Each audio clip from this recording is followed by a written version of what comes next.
Бірде пайғамбарымыз алейхиссалату вассаламға бір кісі келіп, Алланың елшісі, менің әкем де анам да дүниеден өткен еді, сол дүниеден өткен ата анам үшін жақсылық жасай алам ба деген сұрақ қояды. Сонда ардақты пайғамбарымыз алейхиссалату вассалам деп жауап береді. Дүниеден өткен ата аналарымыз үшін жақсылықты да жасай алады екенбіз. Оның еш уақыты, ешқашан кештігі жоқ. Тірі күнінде қолымыздан келгенінше оларды құрметтеп, ақ батасын алу мүмкіндігі болса, ал дүниеден өткеннен кейін де пайғамбар алейхиссалату вассалам олар үшін жақсылықты жасай алу мүмкіндігін айтып кетті. Оның әуелгісі сол дүниеден өткен ата ана үшін Алладан жарылқау тілеу деді. Мінекей, біздер сол ата анамыз үшін жылына 5-6 күнді арнап қоятын перзенттерден емес, күнделікті 5 уақыт намазымызда Алладан жарылқау тілейтін перзенттерден болуды Алла нәсіп еткен болсын. Екіншісі, сол ата ананың бауырлары бар.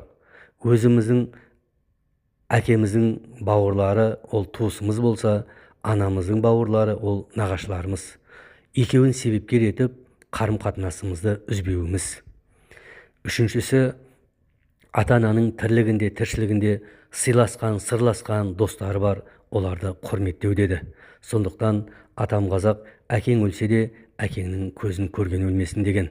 Сол әкеміздің, анамыздың көзін көріп, сырласқан, сыйласқан достарын құрметтеу, бұл дүниеден өткен ата-анаға жасайтын жақсылықтың үшіншісі екен.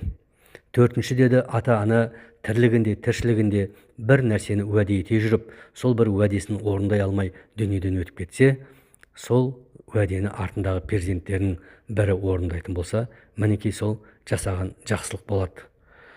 Асыл дінімізде дүниеден өткен ата-аналарымыз үшін, аруақтар үшін көптеген жақсылықтарды жасай алады екенбіз. Оған ешқандай күмән жоқ.